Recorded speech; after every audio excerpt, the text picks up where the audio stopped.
The most awaited moment of today's program. We are privileged to have with us our respected chairman, Sir Nagaraj Hiremat, sir. So let us welcome them for speaking few words about this event.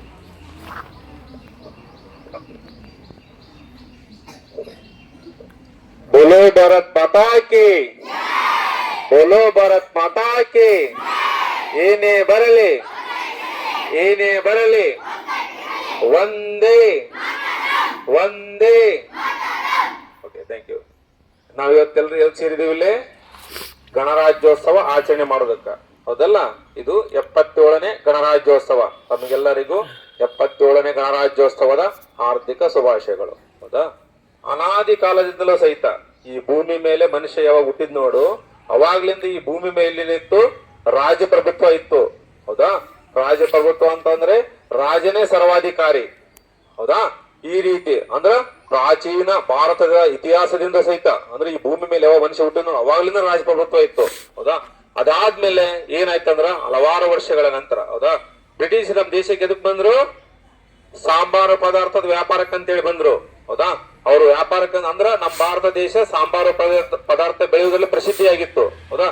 Sambar ಪದಾರ್ಥದ ವ್ಯಾಪಾರಕ್ಕೆ ಅಂತೇಳಿ ಬಂದಿರತಕ್ಕಂಥ ಬ್ರಿಟಿಷರು ಏನ್ ಮಾಡಿದಾರೆ ಅಂದ್ರ ನಮ್ ದೇಶನ ಆಳ್ವಿಕೆ ಸ್ಟಾರ್ಟ್ ಮಾಡಿದ್ರು. ಹೌದಾ? ಅಂದ್ರೇನು? ನಮ್ಮ ರಾಜರಲ್ಲಿರ್ತಕ್ಕಂಥ, ನಮ್ಮ ದೇಶದ ರಾಜರಲ್ಲಿರ್ತಕ್ಕಂಥ ಭಿನ್ನಾಭಿಪ್ರಾಯ ಬಳಕೆ ಮಾಡ್ಕೊಂಡು ಅವ್ರು ಏನ್ ಮಾಡಿದ್ರು? ಆಳ್ವಿಕೆ ಸ್ಟಾರ್ಟ್ ಮಾಡಿದ್ರು. ಹೌದಾ? ಅದತ್ರ ಒಂದು 300 ವರ್ಷ ಆಳ್ವಿಕೆ ಮಾಡಿದ್ರು ಅವರು. ಹೌದಾ? ಅದಾದ್ಮೇಲೆ ಏನಾಯ್ತು? ಸ್ವತಂತ್ರ ಹೋರಾಟಗಾರರು, ಹೌದಾ, ಅವರು 100 ವರ್ಷಗಳ ಕಾಲ ಸ್ವತಂತ್ರ ಹೋರಾಟ ಮಾಡ್ಕೊಂತಾನೆ ಬಂದ್ರು ನಮ್ ದೇಶಕ್ಕೆ ಸ್ವಾತಂತ್ರ್ಯ ತಂದು ಕೊಡ್ಬೇಕಂತ ಹೇಳಿ. ಹೌದಾ? ಕೊನೆಗೆ ಏನಾಯ್ತು? ನಮ್ ದೇಶಕ್ಕೆ ಸ್ವಾತಂತ್ರ್ಯ ಸಿಕ್ತಿ. ಯಾವಾಗ ಸಿಕ್ತಿ? 1947 ಆಗಸ್ಟ್ 14 ಮಧ್ಯರಾತ್ರಿ. ಹೌದಾ? ಮಧ್ಯರಾತ್ರಿ 12 ಗಂಟೆ ನಮ್ ದೇಶ ಬಿಟ್ಟು ಹೋದ್ರು ಬ್ರಿಟಿಷರು. ನಾವೇನ್ ಮಾಡ್ತೀವಿ ಅಂತಂದ್ರೆ ಆಗಸ್ಟ್ 15 ಮಾರ್ನಿಂಗ್ ಏನ್ ಮಾಡ್ತೀವಿ? ಫ್ಲಾಗ್ ಹಾಸ್ಟ್ ಮಾಡ್ತೀವಿ. ಹೌದಲ್ಲ? ಅದಾದ್ಮೇಲೆ ಈಗ ಮೊದಲು ಏನಾಗಿತ್ತು ಅಂತಂದ್ರೆ ಬ್ರಿಟಿಷರು ತಮ್ಮದೇ ಆದ ಒಂದು ಪದ್ಧತಿಯಲ್ಲಿ ನಮ್ ದೇಶನ ಆಳ್ವಿಕೆ ನಡೆಸಿದ್ರು. ಹೌದಾ? ಅವ್ರು ಬಿಟ್ಟು ಹೋದ್ಮೇಲೆ ಮತ್ತೆ ನಮ್ ದೇಶ ಸುಭಿಕ್ಷವಾಗಿ ನಡಿಬೇಕಲ್ಲ, ನಡಿಬೇಕಂತ ಹೇಳಿದ್ರೆ ಮತ್ತೆ ರಾಜಪ್ರಭುತ್ವ ಸ್ಟಾರ್ಟ್ ಆದ್ರೆ ಮತ್ತೆ ಕಷ್ಟ ಆಗತ್ತ, ಜನಗಳಿಗೆ ಸ್ವಾತಂತ್ರ್ಯ ಇಲ್ದಂಗ ಆಗತ್ತ. ಹಂಗಾಗಿ ಏನ್ ಮಾಡಿದ್ರು? ಹಲವಾರು ಸ್ವಾತಂತ್ರ್ಯ ಹೋರಾಟಗಾರರು, ಬುದ್ಧಿಜೀವಿಗಳು ಏನ್ ಮಾಡಿದ್ರು ಅಂತ ಹೇಳಿದ್ರ ನಮ್ ದೇಶದೊಂದು ಸಂವಿಧಾನ ಜಾರಿ ತರೋಣ. ನಮ್ ದೇಶದಲ್ಲಿ ಪ್ರಜಾಪ್ರಭುತ್ವ, ಪ್ರಜಾಪ್ರಭುತ್ವ ಅಂತ ಹೇಳಿದ್ರ ಪ್ರಜೆಗಳಿಂದ ಪ್ರಜೆಗಳಿಗಾಗಿ ಪ್ರಜೆಗಳಿಗೋಸ್ಕರ. ಹೌದಾ? ಆ ತರ ಒಂದ್ ಸರ್ಕಾರ ನಮ್ ದೇಶಕ್ಕೆ ರಚನೆ ಮಾಡೋಣ ಉದ್ದೇಶದಿಂದ ಏನ್ ಮಾಡಿದ್ರು ಅಂತೇಳಿ ಒಂದು ಸಂವಿಧಾನ ಸಮಿತಿ ರಚನೆ ಮಾಡಿದ್ರು. ಹೌದಾ? ಅದು ಯಾವಾಗ ಅಂದ್ರೆ ನಮ್ಮ ದೇಶಕ್ಕೆ ಸ್ವಾತಂತ್ರ್ಯ ಬರೋದಕ್ಕಿಂತ ಮುಂಚೆನೆ ಅಂದ್ರೆ 1946 ಡಿಸೆಂಬರ್ 9ಕ್ಕ. ಹೌದ್ರಾ? ಇನ್ನು ಆಗಸ್ಟ್ 15 ಮುಂದೂರುತ್ತ. ಯಾಕಂತ ಕೇಳಿದ್ರೆ ಬ್ರಿಟಿಷರು ನಮ್ ದೇಶ ಬಿಟ್ಟು ಹೋಗ್ತಾರ ಅಂತ ಹೇಳಿ ಗೊತ್ತಾದ್ಮೇಲೆ ಅವ್ರು ಬಿಟ್ಟು ಹೋಗಕ್ಕಿಂತ ಮುಂಚೆನ ಸಂವಿಧಾನ ರಚನೆ ಮಾಡ್ಬೇಕಂತೇಳಿ ಏನ್ ಮಾಡಿದಾರ ಅಂತ ಹೇಳಿದ್ರೆ 1946 ಡಿಸೆಂಬರ್ 9ಕ್ಕ ಒಂದ್ ಸಂವಿಧಾನ ಸಮಿತಿ ರಚನೆ ಮಾಡ್ತಾರ. ಹೌದಾ? ಅದರ ಅಧ್ಯಕ್ಷರು ಯಾರಾಗ್ತಾರ ಅಂತ ಹೇಳಿದ್ರೆ ಡಾಕ್ಟರ್ BR ಅಂಬೇಡ್ಕರ್. ಅದ್ರ ಜೊತೆಗೆ ಮಹಾನ್ ಜ್ಞಾನಿಗಳು, ತತ್ವಜ್ಞಾನಿಗಳು, ಸ್ವತಂತ್ರ ಹೋರಾಟಗಳು ಬಹಳ ಜನ ಸದಸ್ಯರು ಇರ್ತಾರ. ಅವರೆಲ್ಲ ಏನ್ ಮಾಡ್ತಾರ ಅಂತ ಹೇಳಿದ್ರ ನಮ್ ದೇಶಕ್ಕೊಂದು ಸಂವಿಧಾನ ಬೇಕು. ಯಾವ ರೀತಿಯ ಸಂವಿಧಾನ ಬೇಕು? ಹೌದಾ? ಇಡೀ ಸುತ್ತಮುತ್ತ ಇರ್ತಕ್ಕಂಥ ಎಲ್ಲಾ ದೇಶಗಳ ಸಂವಿಧಾನ ಅಧ್ಯಯನ ಮಾಡ್ತಾರ. ಹೌದಾ?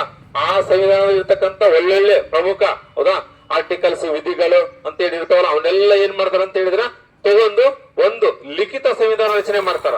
ಹೌದಾ? ಈ ಸಂವಿಧಾನ ರಚನೆ ಮಾಡ್ಬೇಕಾದ್ರೆ ಎಷ್ಟು ವರ್ಷ ಆಯ್ತಂದ್ರ 2 ವರ್ಷ 11 ತಿಂಗಳು 18 ದಿನ ಟೈಮ್ ತಗೊಂತು. ಹೌದಾ? ಎಲ್ಲ ಸಂವಿಧಾನ ಕಂಪ್ಲೀಟ್ ಆದ್ಮೇಲೆ, ಹೌದಾ, ಸಂವಿಧಾನ ಅಂಗೀಕಾರ ಮಾಡಿದ್ರೆ ಯಾವಾಗ ನೀವು ಪ್ರತಿದಿನ ಪೆಡ್ಜ್ನೊಳಗೆ ಹೇಳ್ತೀರಲ್ಲ, ಪ್ರಿಯಂಬಲ್ ಹೇಳ್ತೀರಲ್ಲ ಪ್ರೇಯರ್ನೊಳಗ. ಹೌದಾ? 1949 ನವೆಂಬರ್ 26 ಅವಾಗ ಏನ್ ಮಾಡಿದ್ರು? ನಮ್ ಸಂವಿಧಾನ ಅಂಗೀಕಾರ ಮಾಡಿದ್ರು. ಅದು ಜಾರಿ ತರಲಿಲ್ಲ. ಹೌದಾ? ಜಾರಿ ತಂದದ್ದು ಯಾವಾಗ? 1950 26 ಜನವರಿ 1950 ಜನವರಿ 26. ಹೌದಾ?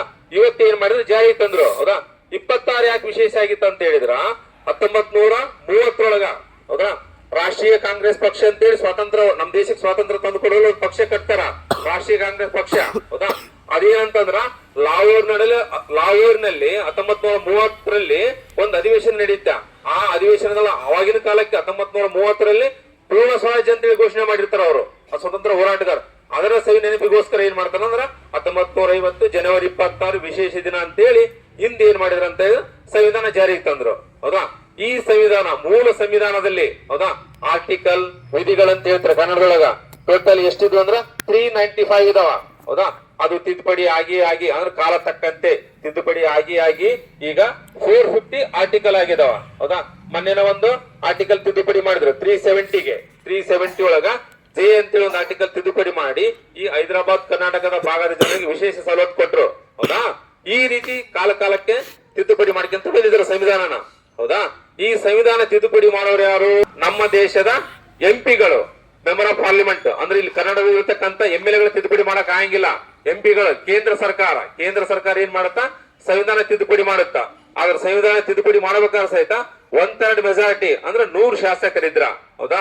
100 ಶಾಸಕರಿದ್ರೆ 75 ಜನಕ್ಕಿಂತ ಮೇಲ್ಪಟ್ಟ ಅದಕ್ಕೆ ಏನ್ ಮಾಡ್ಬೇಕಂದ್ರೆ ಅದಕ್ಕೆ ಬಹುಮತ ಸೂಚಿಸಬೇಕು. 1/3 ಆಧಾರದ ಮೇಲೆ ಸಂವಿಧಾನ ತಿದ್ದುಪಡಿ ಆಗುತ್ತೆ. ಹೌದಾ? ಈ ರೀತಿಯಾಗಿ ಸಂವಿಧಾನ ರಚನೆ ಆಯ್ತು. ಹೌದಾ? ಅದಾದ್ಮೇಲೆ ಹೌದಾ, ಮೊನ್ನೆ ನಾನು ಹೇಳಿದ್ನಲ್ಲ, 24 ಜನವರಿ ಏನಾಯ್ತು?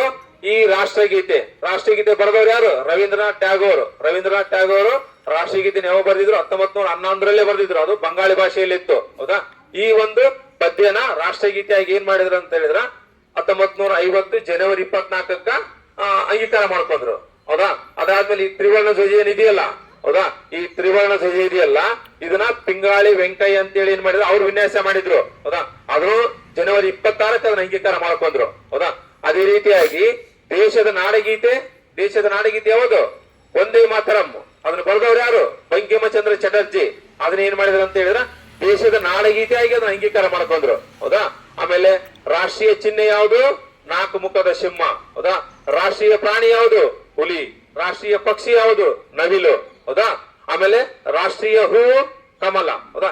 ಈ ರೀತಿ ನಮ್ ದೇಶಕ್ಕೆ ಏನ್ ಬೇಕು ಅವನ್ನೆಲ್ಲ ಏನ್ ಮಾಡಿದಾರೆ ಅಂತಂದ್ರ ಜನವರಿ 24, 25, 26 ಇಷ್ಟರೊಳಗ ಅವನ ಅಂಗೀಕಾರ ಮಾಡ್ಕೊಂಡು ಒಂದು ಸಂವಿಧಾನ ರಚನೆ ಮಾಡಿದ್ರು. ಹೌದಾ?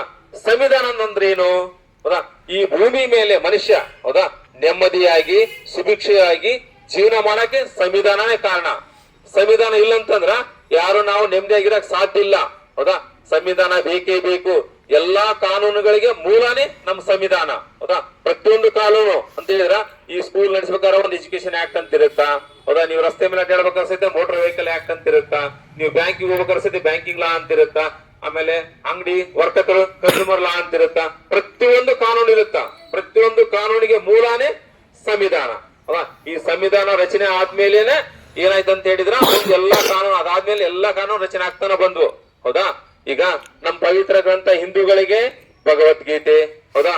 ಕುರಾನು ಮುಸ್ಲಿಮರ ಪವಿತ್ರ ಗ್ರಂಥ, ಬೈಬಲ್ ಕ್ರಿಶ್ಚಿಯನ್ ಪವಿತ್ರ ಗ್ರಂಥ, ಹೋಲಿ ಬುಕ್ ಅಂತ ಹೇಳ್ತೀವಲ್ಲ, ಆ ತರ ಎಲ್ಲಾ ಜಾತಿ ಧರ್ಮ ಎಲ್ಲರಿಗೂ ಬೈಬಲ್ ಅಂತ ಎಲ್ಲರಿಗೂ ಪವಿತ್ರ ಗ್ರಂಥ ಹೇಳಿ ನಮ್ ಸಂವಿಧಾನ ಮೂಲ. ಅರ್ಥಾತ್ ನಾನು ಹೇಳಿದ್ದು ಸಂವಿಧಾನ ಬಿಟ್ಟು ಯಾರು ಏನು ಮಾತಾಡಕ್ ಬರಂಗಿಲ್ಲ, ಏನು ಮಾಡಕ್ ಬರಂಗಿಲ್ಲ. ಈ ಪೊಲೀಸ್ ಕೈ ಲಾಠಿ ಇರುತ್ತೆ ನೋಡಿರೋದಿಲ್ಲ. ಪೊಲೀಸ್ ಕೈ ಲಾಠಿ ಇರುತ್ತೆ ಅಂತ ಹೇಳಿ ಅವ್ರ ಕಣ್ಕಂಡ್ರೆ ಬಿಡಿಯಕ್ಕಾಗುತ್ತೇನ? ಬಿಡಿಯಕ್ ಆಗಂಗಿಲ್ಲ. ಯಾಕೆ ಹೇಳ್ರಿ?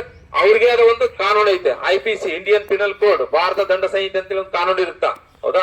ಅದರಲ್ಲಿ ಅದೇನ್ ಸೆಕ್ಷನ್ ಇರುತ್ತೆ ಆ ಸೆಕ್ಷನ್ ತಪ್ಪಂತೆ ಆ ವ್ಯಕ್ತಿ ಏನಾದ್ರು ತಪ್ಪು ಮಾಡಿದ್ರೆ ಮಾತ್ರ ಪೊಲೀಸರು ಏನ್ ಮಾಡ್ತಾರ? ಪನಿಷ್ಮೆಂಟ್ ಕೊಡ್ತಾರ. ಆಮೇಲೆ ಪೊಲೀಸರು ಹೆಂಗ್ ಬೇಕಂಗ ಅರೆಸ್ಟ್ ಮಾಡಕ್ ಬರಂಗಿಲ್ಲ. ಹೌದಾ? ಅರೆಸ್ಟ್ ಮಾಡಿ ಸಹಿತ 24 ತಾಸಿನೊಳಗೆ ಏನ್ ಮಾಡ್ಬೇಕು? ಅವ್ರನ್ನ ಜೈಲಿಗೆ ಕಳ್ಸಕ್ ಬರಂಗಿಲ್ಲ. ಡೈರೆಕ್ಟ್ ಆಗಿ ಜೈಲಿಗೆ ಕಳ್ಸ್ಬೇಕಾದ್ರೆ ಏನ್ ಮಾಡ್ಬೇಕು? ಜಡ್ಜ್ ಹತ್ರ ಹೋಗ್ಬೇಕು. ಜಡ್ಜ್ ಆದೇಶ ಮಾಡ್ತಾನ. ಜಡ್ಜ್ ಆದೇಶ ಮಾಡಿದ್ಮೇಲೆ ಮಾತ್ರ ಜೈಲಿಗೆ ಕಳ್ಸಕ್ ಸಾಧ್ಯ ಆಗುತ್ತಾ. ಹೌದಾ? ಈ ರೀತಿ ಕಾನೂನು ಪ್ರತಿಯೊಂದಕ್ಕೂ ಕಾನೂನು ಇರುತ್ತಾ. ನಾವ್ ಈಗ ಮಾತಾಡಕತ್ತೀವಿ ಇದಕ್ಕೊಂದು ಕಾನೂನು ಇರುತ್ತಾ. ಹೌದಾ? ಈಗ ನಾನು ಮಾತಾಡಕತ್ತೀನಿ, ಯಾವ ರೀತಿ ಮಾತಾಡ್ಬೇಕಂತ ಹೇಳಿದ್ರ ಪ್ರಚೋದನಕಾರಿ ಇರ್ಬೋದು ನನ್ನ ಮಾತು. ಹೌದಾ? ದೇಶದ ಏಕತೆ ಭದ್ರತೆಗೆ ಧಕ್ಕೆ ತರುವಂತ ಮಾತು ಯಾರು ಆಡಂಗಿಲ್ಲ. ಹೌದಾ? ದೇಶದ ಒಗ್ಗಟ್ಟಿಗೆ ಎಲ್ಲರೂ ಶ್ರಮಿಸಬೇಕು. ಹೌದಾ? ಈ ರೀತಿ ಪ್ರತಿಯೊಂದಕ್ಕೂ ಮೂಲನೇ ಸಂವಿಧಾನ. ಹೌದಾ? ಅದೇ ರೀತಿಯಾಗಿ ಹೌದಾ ನಮ್ಮ ಸಂವಿಧಾನದೊಳಗೆ ಏನಿದೆ ಅಂತ ಹೇಳಿದ್ರ, ಹೌದಾ, ನಮ್ಮ ಸಂವಿಧಾನದ ಲಿಖಿತ ಸಂವಿಧಾನ. ನಮ್ಮ ಸಂವಿಧಾನ ಹೆಂಗಿದೆ? ಬರವಣಿಗೆಯಲ್ಲಿದೆ. ಹೌದಾ? ಕೆಲವೊಂದು ದೇಶದ ಸಂವಿಧಾನ ಬರವಣಿಗೆಯೊಳಗಿಲ್ಲ. ಹೌದಾ? ಅವು ಅಲಿಖಿತ ಅಂದ್ರ ಅನ್ರಿಟೇಬಲ್ ಇದಾವ. ಹೌದಾ? ನಮ್ ದೇಶ ಸಂವಿಧಾನ ಲಿಖಿತ ರೂಪದಲ್ಲಿದೆ. ಆಮೇಲೆ ನಮ್ ದೇಶದಲ್ಲಿ ಏಕ ಪೌರತ್ವ, ಸಿಂಗಲ್ ಸಿಟಿಜನ್ಶಿಪ್. ಹೌದಾ? ರಾಜ್ಯ ಇರ್ಲಿ ದೇಶ ಇರ್ಲಿ ಎಲ್ಲಿ ಹೋದ್ರು ನಾಗರಿಕತೆ ಒಬ್ಬರೇ ನಾಗರಿಕನಾಗಿರ್ತಾನ. ಹೌದಾ? ಆಧಾರ್ ಕಾರ್ಡ್ ಬಂದಿದೆಯಲ್ಲ ನೋಡ್ರಿ. ಈಗ ರಾಜಸ್ಥಾನ ಇರ್ಲಿ ಎಲ್ಲೇ ಇರ್ಲಿ ಅವ್ರು ಎಲ್ಲಿ ಹೋದ್ರು ಸಹಿತ ಓಟು ಆಧಾರ್ ಕಾರ್ಡ್ ಮೇಲೆ ಒಂದೇ ವೋಟಿಂಗ್ ಇರುತ್ತೆ. Single citizenship. ಹೌದಾ? ಅದೇ ರೀತಿಯಾಗಿ ನಮ್ ದೇಶದಲ್ಲಿ ಯಾವ ಪದ್ಧತಿ ಸರ್ಕಾರ ಇದೆ? ಸಂಸದೀಯ ಪದ್ಧತಿ ಸರ್ಕಾರ. ಸಂಸದೀಯ ಪದ್ಧತಿ ಸರ್ಕಾರ ಅಂದ್ರೆ ಗೊತ್ತಲ್ಲ, ನಮ್ಮನ್ನ ಯಾರು ಆಳ್ವಿಕೆ ಮಾಡ್ತಾರಲ್ಲ ಅವ್ರನ್ನ ನಾವೇ ವೋಟ್ ಹಾಕಿ ಆರಿಸಿ ಕಳಿಸ್ತೀವಿ. ಹೌದಾ? ಅವ್ರ ಅಧಿಕಾರಾವಧಿ 5 ವರ್ಷ ಇರುತ್ತಾ. ಹೌದಾ? ಕೇಂದ್ರದಲ್ಲಿ ಒಬ್ರು ಇರ್ತಾರ, ಅವ್ರಿಗೆ MP ಅಂತ ಹೇಳ್ತಾರ. ರಾಜ್ಯಗಳಲ್ಲಿ ಇರುತ್ತ ಅವ್ರಿಗೆ MLA ಅಂತ ಹೇಳ್ತಾರ. ಹೌದಾ? ಈ ರೀತಿ ಸರ್ಕಾರ ನಮ್ ದೇಶದೊಳಗಿರುತ್ತ. ಹೌದಾ? ಅದಾದ್ಮೇಲೆ ನಮ್ ದೇಶದೊಳಗ ಶಾಸಕಾಂಗ, ಕಾರ್ಯಾಂಗ, ನ್ಯಾಯಾಂಗ. ಹೌದಾ? ಶಾಸಕಾಂಗ ಅಂತ ಹೇಳಿದ್ರ ಶಾಸನ ರಚನೆ ಮಾಡೋದು. ಹೌದಾ? ಕಾರ್ಯಾಂಗ ಅಂದ ಶಾಸಕ ರಚನೆ ಮಾಡಿದ ಕಾನೂನನ್ನ ಕಾರ್ಯರೂಪಕ್ಕೆ ತರೋದು. ಯಾರು? ತಹಶೀಲ್ದಾರ್, DC, ಸೆಕ್ರೆಟರಿಯೇಟ್ ಇವರಲ್ಲಿ ಇರ್ತಾವ, ಇವರೆಲ್ಲ ಕಾರ್ಯಾಂಗಗಳು ಬರ್ತಾರ. ಹೌದಾ? ಅದಾದ್ಮೇಲೆ ನ್ಯಾಯಾಂಗ ಅಂತ ಹೇಳಿದ್ರ ಇದರಲ್ಲಿ ಏನು ಇವೆರಡು ಅಂಗಗಳನ್ನ ರಚನೆ ಮಾಡಿರ್ತಾವಲ್ಲ, ಕಾನೂನುಗಳನ್ನ, ಆಮೇಲೆ ಸರ್ಕುಲರ್ಗಳನ್ನ, ಅದರಲ್ಲಿ ಏನಾದ್ರು ತೊಂದರೆ ಆಗಿತ್ತು ಅನ್ಕೊಡ್ರಿ, ಅದರಿಂದ ಏನಾದ್ರು ನಾಗರಿಕರ ತೊಂದರೆ ಆಗಿತ್ತು ಅನ್ಕೊಡ್ರಿ, ಅವ್ರು ಏನ್ ಮಾಡ್ಬೋದು, ನ್ಯಾಯಾಲಯಕ್ಕೆ ಹೋಗಿ ಪರಿಹಾರ ಕಂಡುಕೊಳ್ಬಹುದು. ಈ ರೀತಿ ವ್ಯವಸ್ಥೆ ಇದೆ. ಆಮೇಲೆ ಈ ಒಂದು ಏನಿದಾವಲ್ಲ ಶಾಸಕಾಂಗ, ಕಾರ್ಯಾಂಗ, ನ್ಯಾಯಾಂಗ, ಇದರಲ್ಲಿ ಒಂದ್ರ ಮೇಲೆ ಒಬ್ರು ಯಾರು ಒತ್ತಡ ಹಾಕಂಗಿಲ್ಲ, ಅಧಿಕಾರದೊಳಗ ಅವ್ರು ಯಾರು ಮೂಗು ತೋರ್ಸಂಗಿಲ್ಲ, ಅವು ಸ್ವತಂತ್ರವಾಗಿದ್ದಾವ. ಹೌದಾ? ನಮ್ಮ ಸಂವಿಧಾನದಲ್ಲಿ ಹೌದಾ ಮೂಲಭೂತ ಹಕ್ಕುಗಳು 6 ಇದಾವ. ಹೌದಾ?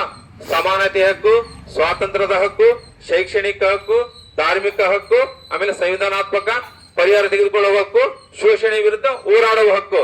ಸಮಾನತೆ ಅಂತಂದ್ರೆ ಆಲ್ ಆರ್ ಈಕ್ವಲ್, ಎಲ್ಲರೂ ಒಂದೇ, ಯಾವುದೇ ಕಾರಣಕ್ಕೂ ಯಾವುದೇ ರೀತಿಯಿಂದ ಜಾತಿ ಭೇದ ಆರ್ಥಿಕ ಪರಿಸ್ಥಿತಿ ಆಧಾರದ ಮೇಲೆ ವಿಂಗಡಣೆ ಮಾಡಂಗಿಲ್ಲ. ಎಲ್ಲರಿಗೂ ಸಮಾನವಾದ ಅಧಿಕಾರ ಇರುತ್ತ, ಸಮಾನವಾದ ಹಕ್ಕು ಇರುತ್ತ, ಎಲ್ಲರೂ ಸಮಾನವಾಗಿ ಮಾತಾಡಬಹುದು. ಹೌದಾ? ಧಾರ್ಮಿಕ ಹಕ್ಕು ಅಂತೇಳಿ ನಮಗೆ ಇಷ್ಟ ಬಂದ ದೇವ್ರು ನಾವು ಆರಾಧನೆ ಮಾಡಬಹುದು. ಹೌದಾ? ಶೈಕ್ಷಣಿಕ ಹಕ್ಕು, ನಮ್ಗೆ ಎಷ್ಟು ಬೇಕು ಅಷ್ಟೆಲ್ಲ ಓದ್ಬೋದು. ಹೌದಾ? ಶೋಷಣೆ ವಿರುದ್ಧ ಹೋರಾಡುವ ಹಕ್ಕು. ಹೌದಾ? ನಮ್ಗೆ ಏನಾದ್ರು ತೊಂದರೆ ಆಗಿತ್ತು ಅನ್ಕೊಂಡ್ರೆ ನಾವ್ ಏನ್ ಮಾಡಬಹುದು, ಹೋರಾಟ ಮಾಡಬಹುದು ನ್ಯಾಯಾಲಯದ ಮುಖಾಂತರ. ಹೌದಾ? ಆಮೇಲೆ ಸಂವಿಧಾನಾತ್ಮಕ ಪರಿಹಾರ ಪಡೆದುಕೊಳ್ಳತಕ್ಕಂತ ಹಕ್ಕು. ಹೌದಾ? ಈ ರೀತಿ ಸಂವಿಧಾನದಲ್ಲಿ ಮೂಲಭೂತ ಹಕ್ಕುಗಳದಾವ. ಅದು ಸಂವಿಧಾನದ 12ರಿಂದ 35ನೇ ವಿಧಿಗಳ ಆರ್ಟಿಕಲ್ ಅಂತ ಹೇಳಿ ಬರ್ತಾವಲ್ಲ, ಈ ಆರ್ಟಿಕಲ್ ಮೂಲಭೂತ ಹಕ್ಕುಗಳಿದಾವ. ಅದೇ ರೀತಿಯಾಗಿ ಮೂಲಭೂತ ಕರ್ತವ್ಯಗಳು. ಹೌದಾ? ಮೂಲಭೂತ ಹಕ್ಕುಗಳ ಜೊತೆಗೆ ಮೂಲಭೂತ ಕರ್ತವ್ಯಗಳು, ಅದು ಸಂವಿಧಾನದ 51ನೇ ಎ ಇಂದ ಕೆ ವರೆಗೆ ಇರುತ್ತ ಮೂಲಭೂತ ಕರ್ತವ್ಯಗಳು. ಅವು ಏನಂತ ಹೇಳಿದ್ರ, ಹೌದಾ? ಈಗ ನೀವು ಕೈಗೆ ಹಿಡ್ಕೊಂಡಿರಲ್ಲ ರಾಷ್ಟ್ರಧ್ವಜ, ಇದಕ್ಕ ಗೌರವ ಕೊಡಬೇಕು. ಆಮೇಲೆ ನಮ್ದು ಏನಿದೆಯಲ್ಲ ರಾಷ್ಟ್ರಗೀತೆ, ಅದಕ್ಕ ಗೌರವ ಕೊಡೋದು. ಹೌದಾ? ಆಮೇಲೆ ದೇಶದ ಏಕತೆಯನ್ನ ಕಾಪಾಡೋದು. ಹೌದಾ? ಸಂವಿಧಾನಕ್ಕೆ ಗೌರವ ಕೊಡೋದು. ಅದಾದ್ಮೇಲೆ ಸಾರ್ವಜನಿಕ ಸ್ವತ್ತು ಏನ್ ಬರ್ತಾವಲ್ಲ, KSRTC ಬಸ್ ಇರ್ಲಿ, ಯಾವುದೇ ಇರ್ಲಿ, ಹೌದಾ? ಕೋರ್ಟ್ ಇರ್ಲಿ, ಆಮೇಲೆ ಬಸ್ ಸ್ಟ್ಯಾಂಡ್ ಇರ್ಲಿ, ಅದಕ್ಕೆ ಯಾವುದೇ ರೀತಿಯಿಂದ ಹಾನಿ ಮಾಡಂಗಿಲ್ಲ, ಅದನ್ನ ಕಾಪಾಡೋದು. ಹೌದಾ? ಅದಾದ್ಮೇಲೆ ಈಗ ನಿಮಗೇನು ಎಜುಕೇಶನ್ ಕೊಡಿಸ್ತಾರಲ್ಲ, ಹೌದಾ? ಇದು ನಿಮ್ ಪೇರೆಂಟ್ಸ್ ಮೂಲಭೂತ ಕರ್ತವ್ಯ ಇದು. ಹೌದಾ? ಪಾಲಕರಾದರೂ ಮಕ್ಕಳಿಗೆ ಶಿಕ್ಷಣ ಕೊಡಿಸ್ಬೇಕು. ಈ ರೀತಿ ಸಂವಿಧಾನದ ಮೂಲಭೂತ ಹಕ್ಕುಗಳಿದಾವ, ಮೂಲಭೂತ ಕರ್ತವ್ಯಗಳಿದಾವ. ಹೌದಾ? ಈ ರೀತಿಯಾಗಿ ನಮ್ಮ ದೇಶದ ಸಂವಿಧಾನ ರಚನೆ ಆಗಿದೆ. ಹೌದಾ? ಅದರಿಂದ ನಾವೆಲ್ಲರೂ ಆರಾಮಾಗಿದ್ದೀವಿ. ಸಂವಿಧಾನ ಇಲ್ಲ ಅಂತ ಹೇಳಿದ್ರೆ ನಾವ್ಯಾರು ಈ ರೀತಿ ಮಾತಾಡೋ ಚಾನ್ಸೇ ಇದ್ದಿಲ್ಲ. ಹೌದಾ?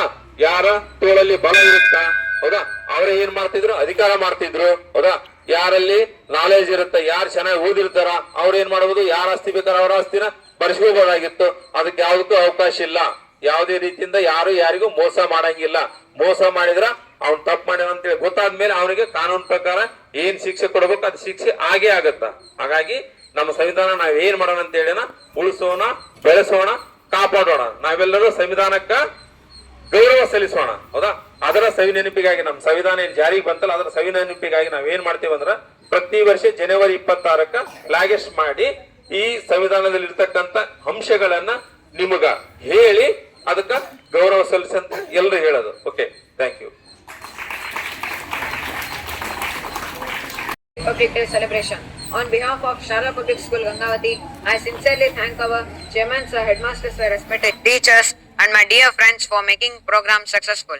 Thank you one and all.